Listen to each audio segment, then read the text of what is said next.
Dun, dun, dun, dun, dun, dun, dun, dun, dun. It's the trans view. Yay. Hey guys, and welcome to the 6th episode of the Trans View. It's not actually the Trans View yet. It is still the pre-show. So we're going to be here, and by we, I actually just mean me this week. Here we go. I haven't adjusted my camera yet. It's early morning, you guys. I'm up at like 11:30. So for this episode this week, it's just going to be me. Unfortunately, both Anish and Courtney couldn't be here. So Anish, everyone should wish her lots of luck because she is starting a new production this weekend.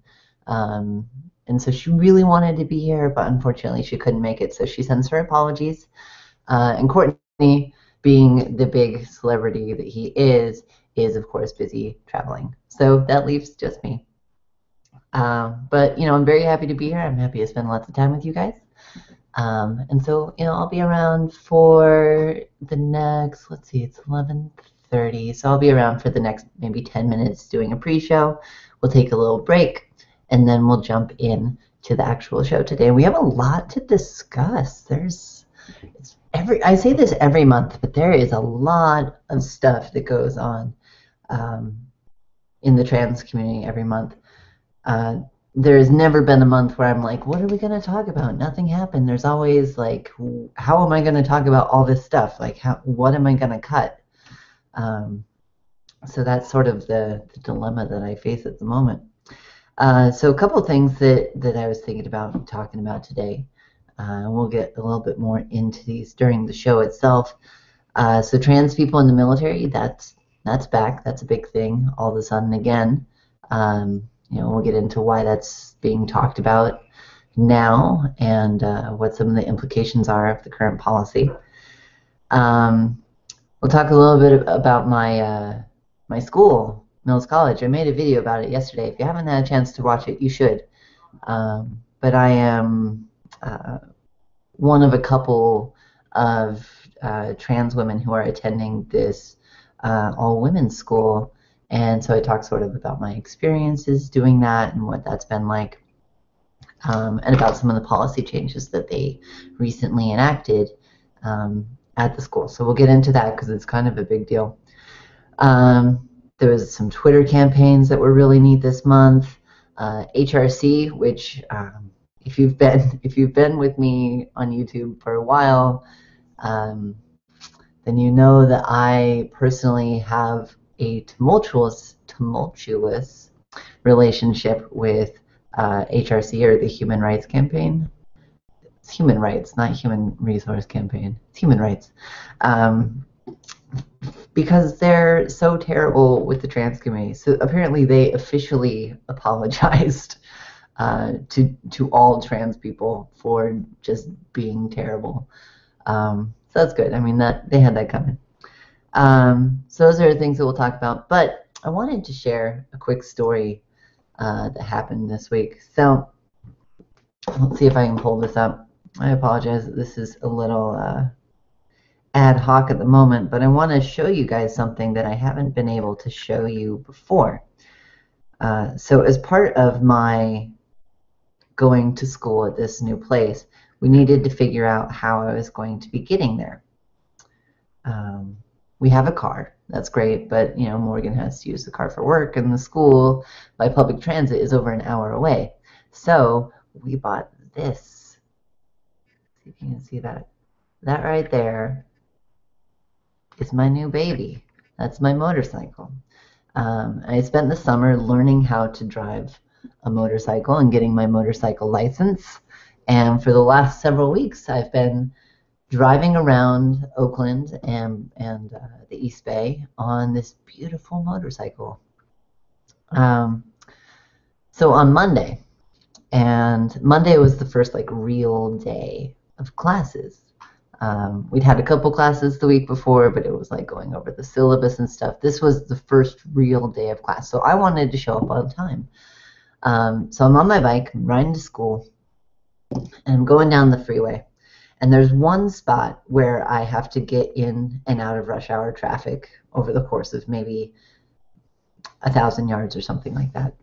And it's this 3-lane freeway, and it splits, and one goes into San Francisco, and that's just backed up, and the other goes further into Oakland. That's the way I'm going, and there's no one going that way. But I have to get across these 3 lanes, right? So I'm working my way across, I'm driving through, and I get to the middle lane, and I'm about to turn, and I rev up to go, and the bike, instead of going forward, just putters out, just loses all power as I'm going, on the freeway in the middle of rush hour traffic. It's like, and I'm like, oh fuck. So I have to like look over here at the person behind me and be like, let me go, let me go. So they back off, and I pull over and start going down the side of the freeway. Put it in neutral and just like coast. And thank God I was right next to a freeway exit, because I just coasted down. But man, that was one of the scariest things. And so at this point I have like 2 days, or not 2 days, like 20 minutes until class starts. There's no way I'm gonna make it on time. So I'm like calling Morgan to be like, hey, pick me up, please help. I don't know what's going on. I'm emailing my teacher being like, I'm gonna be late, I'm so sorry. I'm just like freaking out. If you know me, then you know I'm a bit of a perfectionist, especially when it comes to school. So being late is not something I do. And especially on the first day, that's, oh man, it was killing me. So Morgan was able to come and get me and drop me off at school, but I ended up being maybe 20 minutes late on the first day of class, and the bike hasn't been working since. So I actually have a friend of mine who has made some appearances on my videos, but she's a little bit of a grease monkey these days, and so she's been helping me fix it. And you can see, there she is working on it. Apparently what happened is one of the spark plugs just popped out. It went crazy. I don't know why it popped out. Don't know what caused that. But in the process of popping out, it also took all of the threads with it. So we've had to do this like whole rethreading business. It's taken a couple days, and I got grease on one of my hands. So I have been told I'm an honorary grease monkey, but I'm not fully there yet. So maybe one day, maybe, probably not. So that was sort of the start to my week, and it was rough. It was really rough. But we're making good progress. She's working on it now. So if you hear like in the background or something like that, it's just her. Don't worry about it. Anyway, I would love to know how your guys' week has been going. I know a lot of people across the country have been starting school. So if you've been starting school, if whatever you've been doing, let me know. You can post in the comments below. You can also reach me today on Twitter. And that is at Grishno. I should actually put this stuff up, huh? There we go. Look at that. At Grishno. You can use the hashtag #transview. And I'm monitoring the comments below and the Twitter channel as well. So a couple things. So Eden Gray says, can't wait to watch this. So nice to have a talk show like this. And Eden, thanks so much for the feedback on this, because putting this on every month, maybe it seems like it's an easy thing to just get out here and talk for an hour and a half live, but it's not. It takes a lot of work. So I'm constantly thinking about what are we going to be talking about this month, who are the guests going to be, trying to arrange things behind the scenes. So it's a lot of work to put on the show. So it's really nice to know that people appreciate what we're doing and what we're trying to do here. Another one. So we have Magnapt, and I apologize if I'm messing that name up, but they say, yay, I finally get to watch this live for the first time. So welcome. I'm glad that you got to make it today. Watching it live is definitely better than watching it after the fact. So if you're actually watching this after the fact, I apologize, but you are getting the subpar experience. We have my wife, Morgan. She is in the chat channel below. And she's actually typing as me right now. See, I'm not typing, I'm drinking coffee. But she says, do any of you also ride motorcycles? And if so, what kind? So do you guys ride motorcycles? If you don't, would you dare to ride a motorcycle? And if you would dare, what sort of motorcycle would you ride? Personally, I really wanted to get one of those like sort of laid back, like old school Harley looking type bikes. I just think that they're really cool. But the one I got, it's basically a crotch rocket. It's not as powerful as some might be. It's only like a 250 or something like that. But I've gone like 85 miles an hour on this thing. So, and I'm pretty sure I look like a giant douche when I'm riding it. But that's okay because it's so much fun.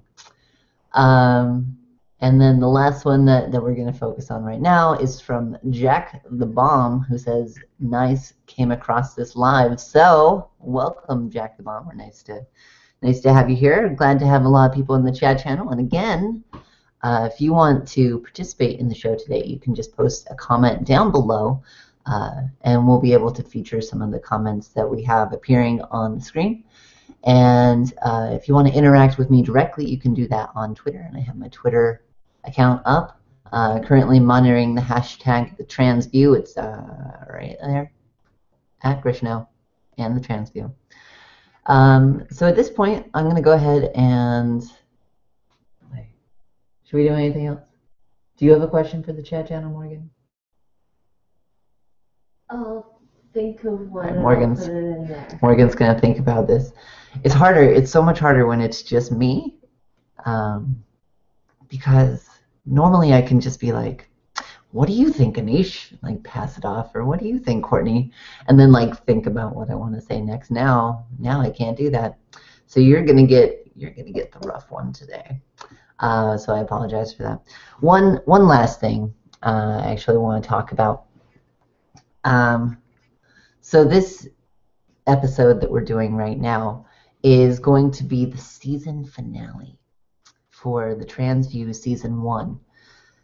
So what does that mean? Yeah, that's a good question. So basically, this is our 6th show. So we've been doing this for 6 months, and I think that is amazing. But right now, as I mentioned earlier, I'm in the process of starting school. It's going to be a really busy semester. Not only that, but the next episode would fall on October 4th, which happens to be my 30th birthday. And I have big plans that day. So I'm not even going to be able to be around in October. So I was sort of looking at this schedule, and then it's November, it's the holidays. And so what we're going to do is we're going to take the next 3 months off of doing the live show. And we're going to take that time to really evaluate what went well with the show, where we can improve, and what we want to do going forward. So part of that is that I really want to know what you guys liked or disliked about the show. Are there specific things that draw you into being a participant here? What are the reasons that you watch? Why do you come back? So, you know, what do you enjoy about the show? And at the same time, if there are things that you think that we could do better, I would love to know. I would love to know what we could do better. So we're going to take the next 3 months, and we're going to really plan this out. And then we're going to launch Season 2 of the Transview, and that's going to be very exciting. We're going to actually make it to Season 2. But this has been like an amazing experiment to see if we could do a monthly live show, and I think that we've done it. We've pulled it off. But, you know, we want to keep making it better and better and better. Where's the chat again? Dustin. Oh, there's like a Google. Okay. So Dustin Alfonso asks, where's the chat again? There is a chat. It's on the Google Plus page, which I'm not even on right now. There's some way to get to the Google Plus page for it, but I don't know. The whole Google Plus and YouTube thing is weird. I've been trying to do it for like months, and I still have no idea how the two of them integrate. Anyway, currently it's about 11:50 a.m., which means that the pre-show is coming to an end. Again, there are a couple questions that we have for you, and we'd love to hear your answers. That way, we can feature them the uh, on the show today. So, one is, do you ride a motorcycle? If not, would you ride a motorcycle? And if you would, what kind of motorcycle would you drive? Um, and then we also asked for all of your feedback about the show. What do you like about the show? Where do you think that we can improve, and things like that. And I have a special question in the chat box too. Morgan has a special question in the chat box too. Morgan's question for the chat channel: what is the best adventure you went on this summer? Interpret adventure as you wish. Ooh, very nice, very nice. That's a good one. I think if you watch my channel on YouTube, then you already have seen the best adventure I went on this summer, because I made a video about it. It was called Kings Canyon, a wild Grishno story, and it's 2 videos back. Oh, sorry. Okay. My friend who's working on my bike is trying to buy something. Sorry, everything is going crazy today. But it's the pre-show, so it doesn't matter. It doesn't matter. But the live show, that's what counts. Anyway, speaking of the live show, we're going to take a break before we get to the live show. Again, you can reach us on the chat channel down below in the comments. You can also reach me on Twitter at Grishno. And I'm going to be back in about 10 minutes. So I'll see you guys at noon Pacific, 3 p.m. Eastern on the Transview.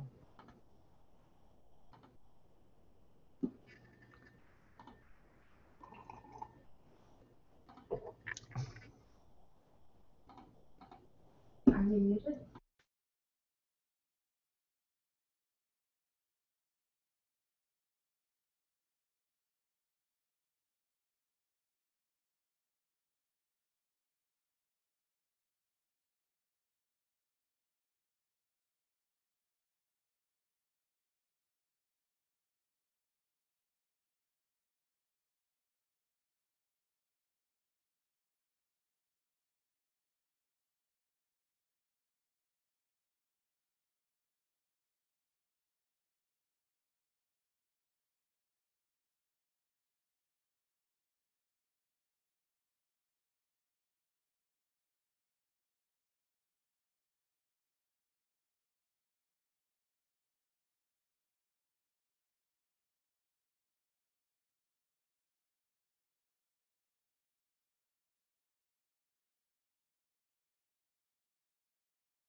Do do do do do. The Trans View. Yay! Hello and welcome to the 6th episode of the Trans View. I mentioned this during the pre-show, but this week it's just going to be me. My name is Aaron Armstrong. I'm going to be your host for the next, we'll say half hour, 45 minutes. It's a lot harder to make it all the way to an entire hour when it's just me talking. But just because it's only me this week doesn't mean that we don't have some amazing stories for you this week.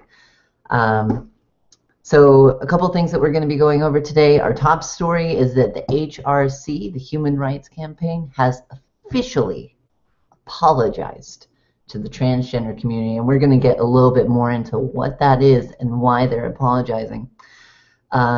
The second story tonight, or not tonight, it's the middle of the day, what am I talking about, is that an elementary school in Maine has a transgender student, and I want to talk a little bit about the way that they have reacted to having a transgender student in one of their second grade classes and about the steps that they're taking and whether or not those are appropriate. Trans people are back when it comes to military service. There has been a whole slew of attention this month on trans people and their service in the military. So we'll talk a little bit about why the attention is coming back to that issue and what are some of the impacts of the policy that the Department of Defense has. The next issue is something that's very close to my own heart because it involves the school that I go to, which is Mills College. If you didn't see it, yesterday I made a video talking about how Mills College recently adjusted their admissions policy to allow trans women. If you don't know, Mills College is all women's school. So they're actually the first to do something like this. So we'll talk a little bit about my experience there and about what their policy is, as well as some of the areas that are some of the blind spots, I guess, that are created by their current policy, because there are a bunch, and we'll talk about them. And the last thing that we'll talk about is what trans people look like. There was an amazing campaign on Twitter this month, and I want to talk a little bit about that and show you some amazing photos of what trans people look like.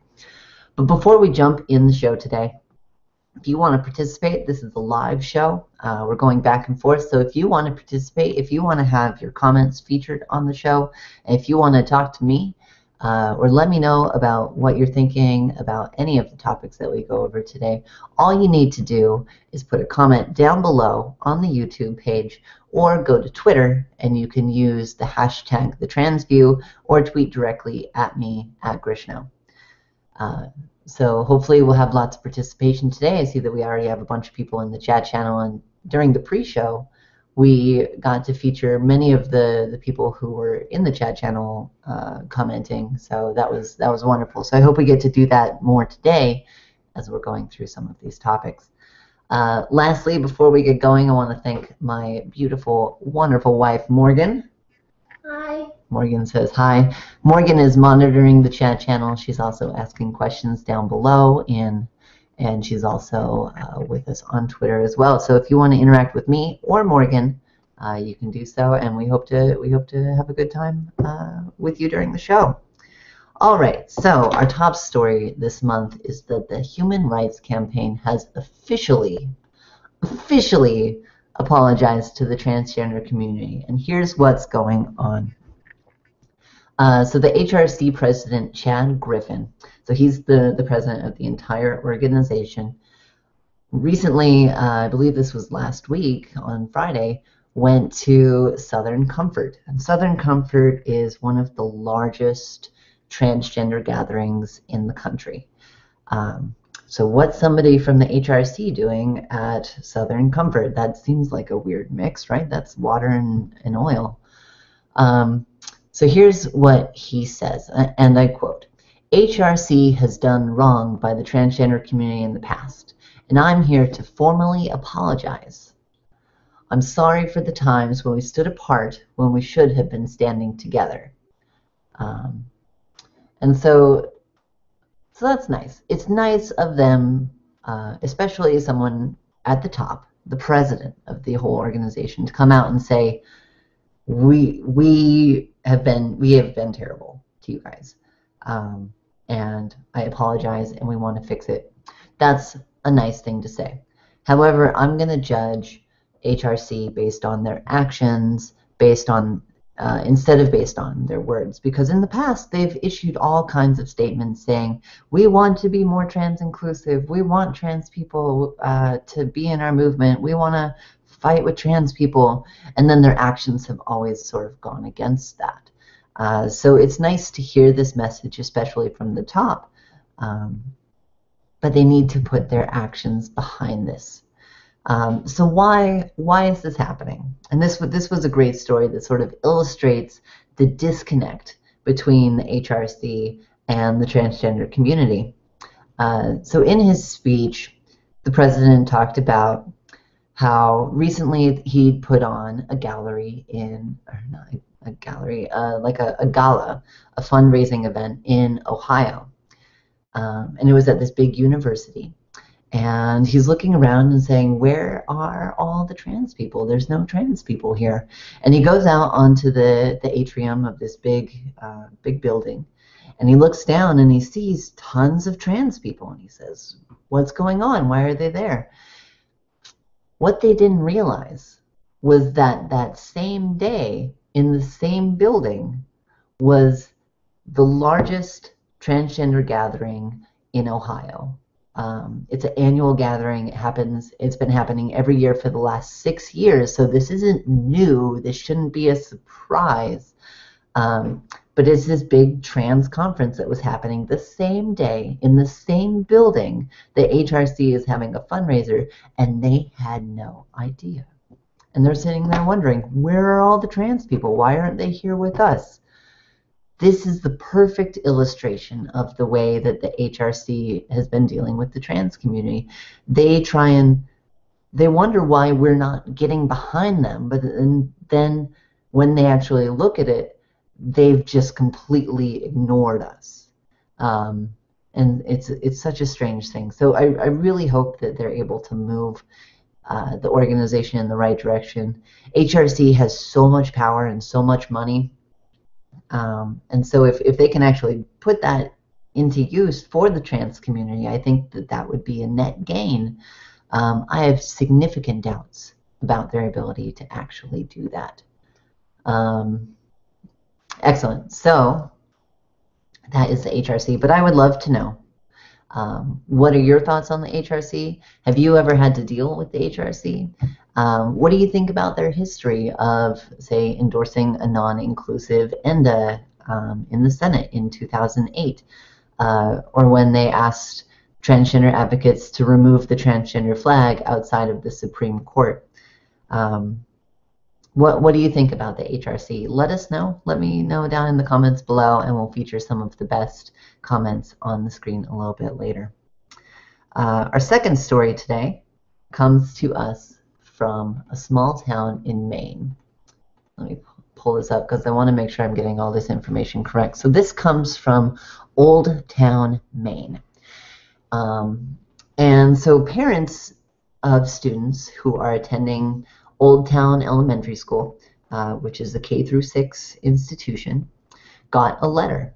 And the letter basically stated, hello, there is a transgender child at our school. And so, like, when I heard this, I was like, what? Why would they send out a letter specifically saying that? If it was like a child who was using a wheelchair, would they send out a letter to all the parents saying, hi, we have a disabled child at our school? If it was a child of color, a child with autism, anything, would they send out a letter saying this? If they had a gay child or a child who identified as gay, would they send out a letter to all the parents saying, hi, we have a gay child here? So why? The answer to me seems obviously to be no. So why do they do that for a transgender child?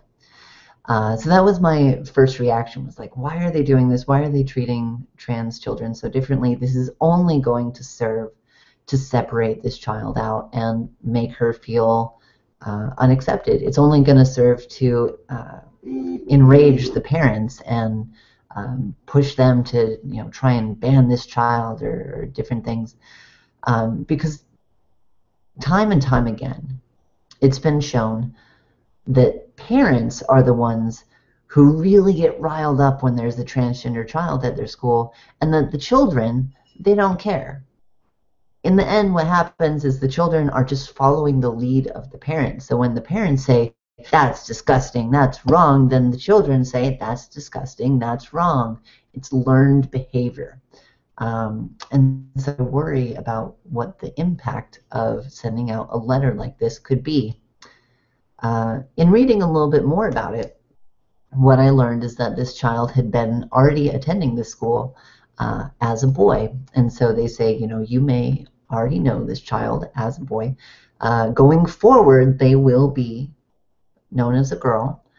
They will have access to the women's restroom, and we are, taking necessary steps to make sure that everyone is accommodated and in a safe way.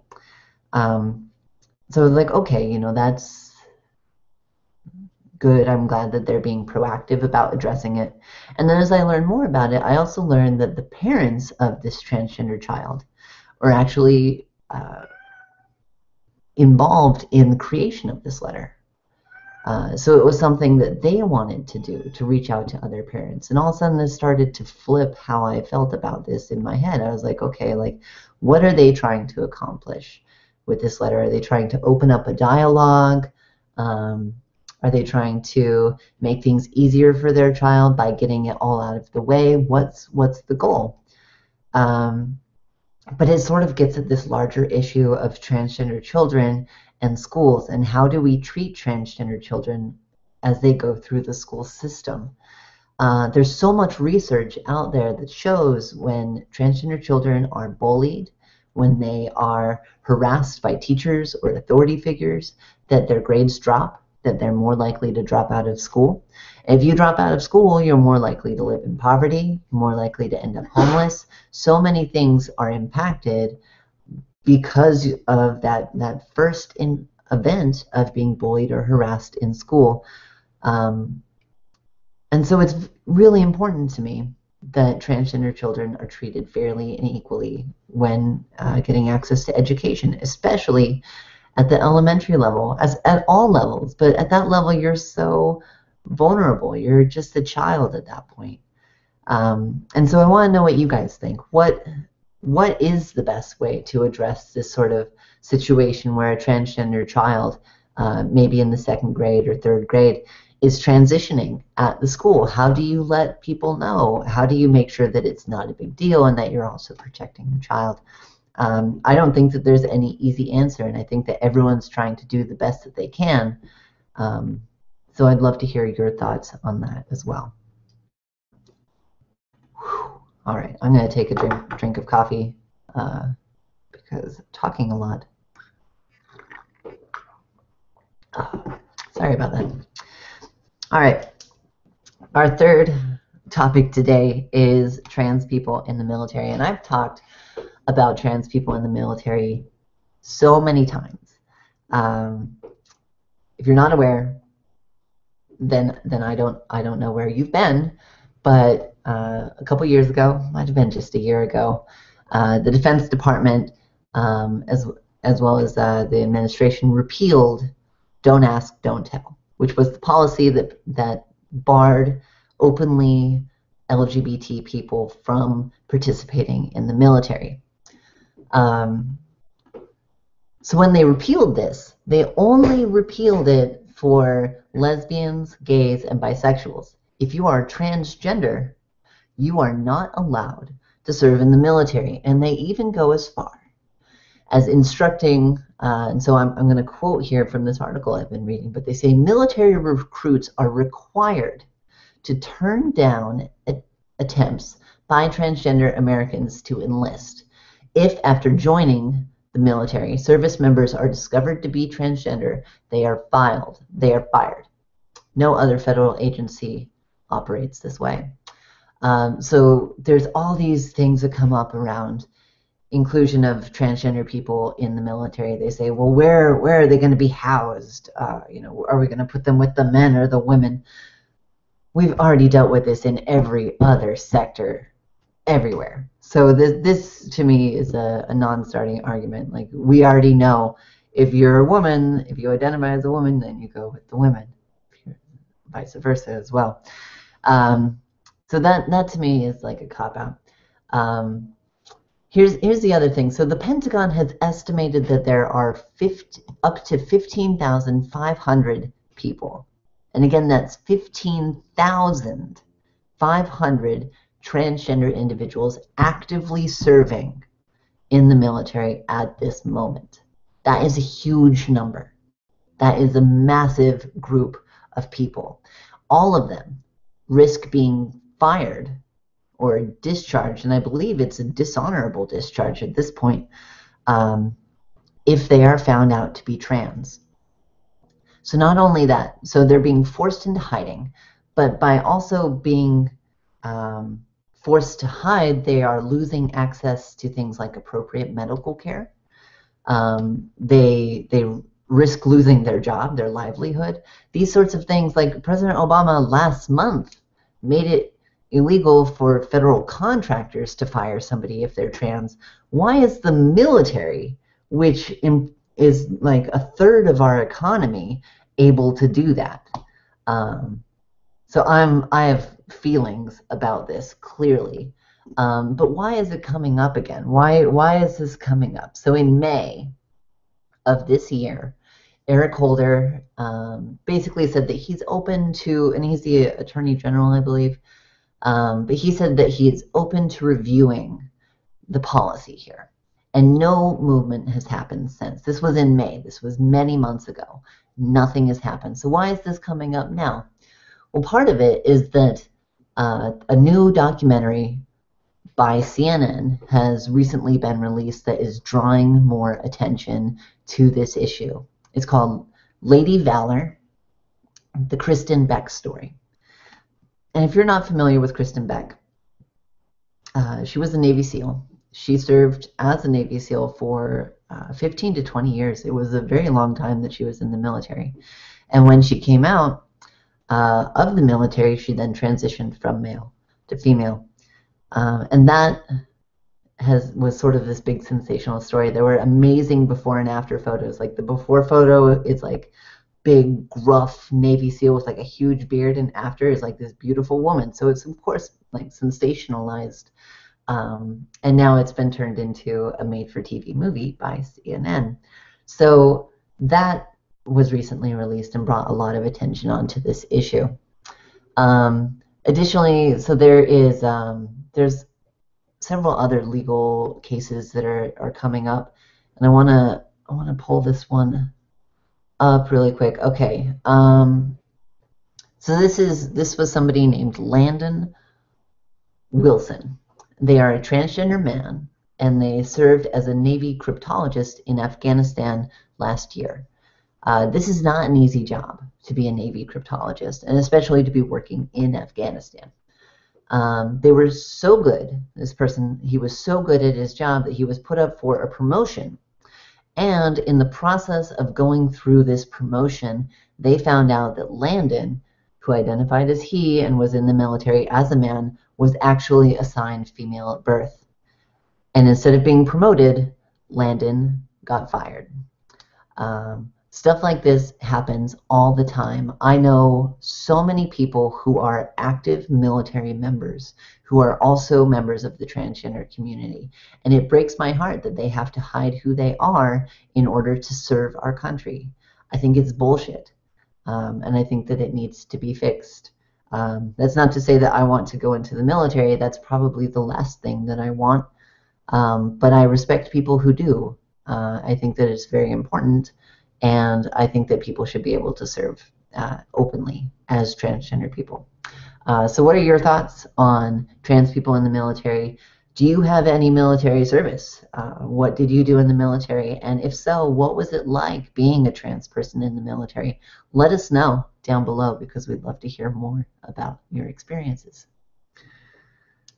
The next thing that I wanted to talk about today is Mills College. And I made a video about this yesterday about my own experiences at Mills. Um, so again, if you don't know, Mills College is a single-sex college. It's since it was founded in like 1858, it has always been a women's-only school. They tried to make it co-ed in the 90s. The board actually voted and approved the school to go co-ed, but the students went on strike for 16 days and said, no, we don't want that. We want to continue to be an all-women's school. A lot of people have commented, oh, that's sexist, that's segregation. And to you, I say that's bullshit. Women in business, in politics, are consistently underrepresented. There were times in my last school, which was a co-ed school, where I would be raising my hand to talk in class, and I would not get called on because I talked too much in class, but I would actually track this sorts of things. And I checked with my teacher. I was like, why didn't you call on me? And she'd say, well, I wanted other people to talk. I would raise my hand and maybe get a comment 2 to 3 times per class, whereas male students would get to talk 5 to 6 times, twice as much as me. But she would stop me from talking because I was taking up too much space. And this is a common problem. This happens in business. This happens in politics. This happens everywhere. If a woman is talking as much as a man in the same space, she will be perceived to be dominating the conversation while the man will not, even though they're speaking the same amounts. This sort of sexism exists everywhere. And to be able to remove that in an institution of higher learning is very beneficial to that group.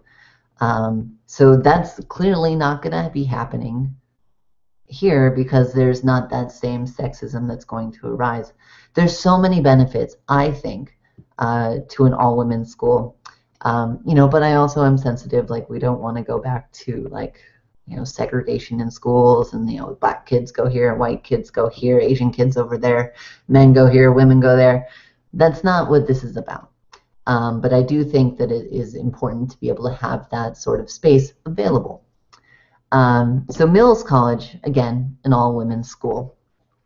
And people may remember, but a couple years back, Smith College, which is a similar women's school on the East Coast, denied an 18-year-old transgender woman access to the school because she didn't have documentation showing that she was female.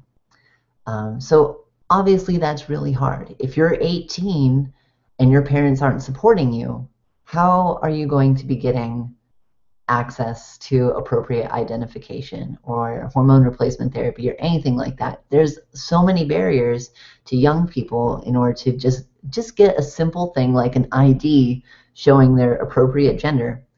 And so to have that be the bar for entry was setting it very high for trans people. So they denied this girl. And there was huge backlash from all of the alumni, my wife included, who went to Smith. And they pushed and they said, hey, look, she should be able to go. And they eventually caved and did let her in, but there was no big change in the policy. Mills College this year became the first all-women's school to actually implement a policy that is inclusive of trans women. And here's what the policy is. So they say no matter how you were assigned at birth, if you identify as female, you can come to Mills, regardless of your identification. So I was assigned male at birth, I identify as female, I can go regardless of whether or not my driver's license says female, as long as I identify as female. If you're a trans man, if you are already transitioned and identifying as a man, you can't go because it's an all-women's school and you identify as a man. However, if you start the school year as, sorry, someone was calling me, but if you start the school year identifying as a woman and then you transition halfway through the school year and are now living as a man, that's okay. They're not going to kick you out for transitioning. I think that's a really good policy because kicking somebody out for coming out as trans is a terrible idea. But here's where it gets muddy. Genderqueer people. There are so many people who don't identify within the binary of male or female. How do you sort them out? What do you do? Here's what Mills decided to do. If you were assigned female at birth and identify as genderqueer or non-binary, you can attend Mills College because you were assigned female at birth. If you were assigned male at birth and identify as genderqueer or non-binary, you could not attend Mills because you were assigned male at birth. And so there's this weird thing. There are a lot of people on campus who identify as genderqueer. I've met a bunch of them. But they are all female born. There's no male born genderqueer people allowed to attend the school. So it's this weird thing where they are opening it up and they're saying, hey, we're being inclusive. Look at us being inclusive, except for those male born genderqueer people. And so I understand why this is a difficult thing to deal with as an administrator, as a policymaker at the school. You want to maintain this female-only learning environment, which I value, but at the same time you want to be inclusive. Where do you draw that line? And you can't have a blurry line when you're making policy. It has to be pretty solid. And so they've decided to draw it here where they say female-born genderqueer are considered female, male-born genderqueer are considered male. And it's this weird thing where, you know, they identify as non-binary, but they have to fit into this binary system, and so they've separated this community of genderqueer people and based on their sex assigned at birth. And that to me is what's fucked up. And that, like, a lot of people have a problem with that. But again, I understand the complexity of the situation, but love to know what you guys think about this change in policy. Additionally, so I talked a little bit about my experiences going to this all-women's school. Initially, I was thinking, you know, I'm going to be in this all-women's school. It's going to be an all-female environment. Nobody is going to be able to clock me. No one's going to be able to tell that I'm trans because it's an all-women's school. They're just going to assume that because I'm here attending class, I'm a woman. But because of this new policy, they've been really gunning to be inclusive. So like every class has started with what's your name and what's your preferred gender pronouns. And they made all these big announcements during student orientation about now we're trans inclusive and there are, you know, trans women are allowed here. And there's been news stories and press releases and everything. And so people are actively looking around saying, where are all these trans people? And so now people are looking for me. People are trying to figure out who the trans people are. And it's pretty obvious that this is happening. I talked to a friend of mine who lives in the dorms, and she was talking about how a lot of the first-year students who are just coming there and just learning about gender identity and breaking down the gender binary are talking about who are the trans women. Oh, there's that really tall one. Oh, there's this one. So they're seeing us, they're identifying us, and then they're talking about us. And that's weird. And it's this weird thing where the college's drive to be inclusive is creating an environment where people want to be so accepting, but are also at the same time sort of pushing us, I don't know, at least me, away where I feel, you know, like, okay, like I just want to be here as a woman. I don't want to, you know, have everyone trying to find out that I'm trans and stuff like that. Creates a weird dynamic for me. I still don't know how to address it or how to fix it or what to do, but I have many more years at this school and I'm sure that I'll figure it out. So that's pretty exciting. It's really amazing to be at Mills at this specific time in their push to be inclusive of trans women. I feel like I'm in a place where I'm making history just by being there, and it's incredible. It's an amazing feeling. So I'd love to know your thoughts on that whole thing, because it's this weird paradox. And also, if you missed the video that I posted yesterday, you can check it out, but I go way more in detail about what's going on at Mills. Let's see. And then the last thing that I wanted to share with you guys today, and I love this. It's, let's see if I can Bum, bum, bum. All right, I apologize for a moment, but I'm trying to figure out how to share my screen with you. There we go. So this is, this month there was a Twitter campaign called hashtag What Trans Looks Like. And I just found out about it. I wish I'd found out about it earlier because I would have tweeted a picture. But what they asked people to do, they asked trans people to tweet a picture of themselves using the hashtag what trans looks like. And then they stitched together an image of over 500 trans people who submitted their images to this. And so I'll just go ahead, I'll put this up here.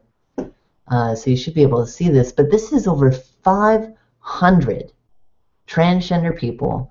And I am at a loss for words when I look at this. It's incredible. Nothing will show you that you're not alone, like looking at 500 other people like you. And there's this whole thing where I feel like people get worried when they hear that trans people are there. When you talk about, like, for example, with the school that we were talking about earlier in the episode, when they hear, oh, there's a transgender person here, oh, there's a transgender teacher, people are worried, like, what's this person look like? What's going on? Which bathroom are they going to use? And there's all these misconceptions about what a trans person looks like. You can look at the example of the employee who refused to let a transgender woman who was shopping at Macy's go into the women's dressing room because she was like, no, that's a man. And then when they're talking about it on the news, they're like, oh, it's just a man wearing lipstick. And they're, talking about all these like untrue stereotypical images of trans people that sort of other us, that say they're different. Look at them. They're different. They're strange. They're weird.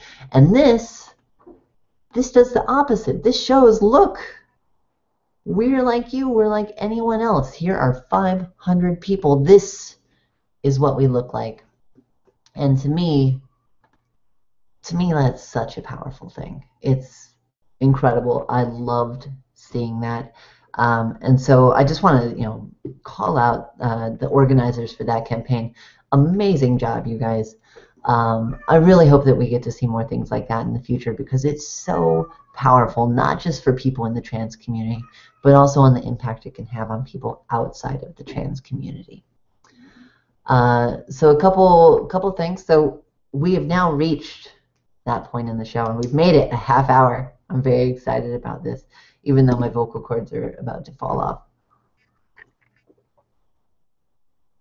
Oh, sorry. I need to drink, you guys. I need to do this. All right, so we have now's the time of the show where we're going to be interacting with the audience. So I've asked a whole ton of questions throughout the entire show, and so we wanted to hear what you think. So during the pre-show, we asked, or not me, Morgan asked, what was your big adventure that you did over the summer? And adventure can be defined by you. So here is Lorelli, and I apologize if I'm going to butcher everyone's name, Lorelli Bright. Best summer adventure was taking the steps to get health insurance so that I can start taking the steps to start transitioning. I think that's amazing. Just yesterday, I was going back and I was watching some of my very early videos, like Transgender in New York 1, 2, 3, and 4. And in it, I'm talking about like trying to get access to hormones and all these things that now, 8 years later, I'm taking for granted. But those are huge steps, so that's amazing. What an amazing adventure over the summer. What other things do we have? Here's one from Jack the Bomb, who says, didn't realize you can do all of that fancy stuff on Google Hangouts. I'm glad to have found your channel today. I find your videos to be a big help in my transition only 4 months in. You can do all kinds of crazy things on this, and I'm going to show one really quick. Let's see. So I can like draw things on my face. Look at those crazy eyebrows. Yay! um, delete it. There we go. All right, so you can do all kinds of crazy things um, with Google Hangouts. It's pretty amazing. It's a lot of fun. I wish I could find where the masks are because that's one of my favorite things. Google Effects, maybe. Let's see. Let's see what we can find. Okay, yes. Meow. See, you can do all kinds of things, and I get little hearts over my head.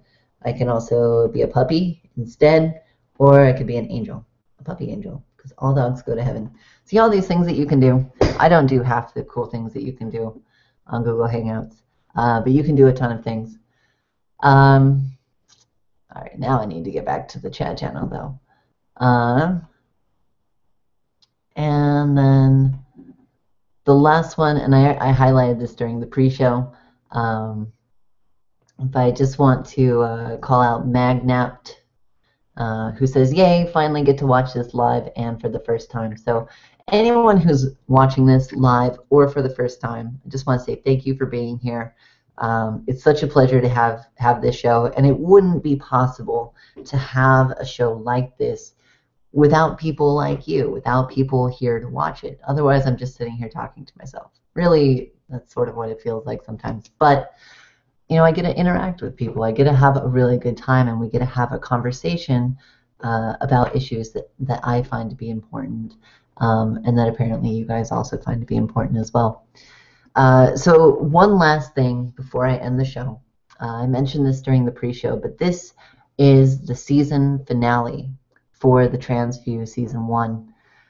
So what does that mean? What does it mean that this is the season finale? Well, that's a great question. Thanks for asking. The season finale, so this is going to be our last show for the year of 2014. There are a couple reasons for that. One, school is getting crazy. This takes a lot of time for me to put together every month. And so that sort of combination is not working out. Additionally, next month, the first Saturday of the month is October 4th. That is my birthday, and I'm turning 30, so I'm not going to be here. And that would just leave November and December, and by then you're getting into the holidays. So it seemed like the perfect time to take a step back and evaluate what has been a success and what can we do better. So I really want to get your feedback on this. What do you think has been a success about the TransView? Why are you here? Why are you tuning in? Why are you watching? Why are you commenting? Let us know. But what do you think that we can do better? Because we're going to come back next year with Season 2, and it's going to be better than ever. But we're going to need your help in making it better. We're going to need you to let us know what you want to see. So let us know. You can let me know in a comment below. You can also tweet me at Grishno. Use the hashtag #TheTransView. Let us know what we're doing right. Let us know what we can do better. Because we would love to know. I would really love to know. But on that note, I want to say that it has been, over the last 6 months, an absolute pleasure to do this show. It has been so much fun. Every month I'm looking forward to coming on here and hanging out with you guys and talking about stuff that matters. It's been amazing to work with Courtney and with Anish and with all the other guests who have appeared on the show. It's been such an amazing experience to have people rally behind something like this, to have people get involved, and to have people care about what I'm doing. I'm eternally grateful for that and for the support that I've received for the show. So I'm really looking forward to getting Season 2 going. Maybe we'll use some of the more fancy things that we can do with Google Hangouts. We'll see. Maybe it'll be on Twitch. Who knows? Who knows? The future is I don't know. It's the future. You can't predict the future, man. Anyway, on that note, we're going to go ahead and sign off.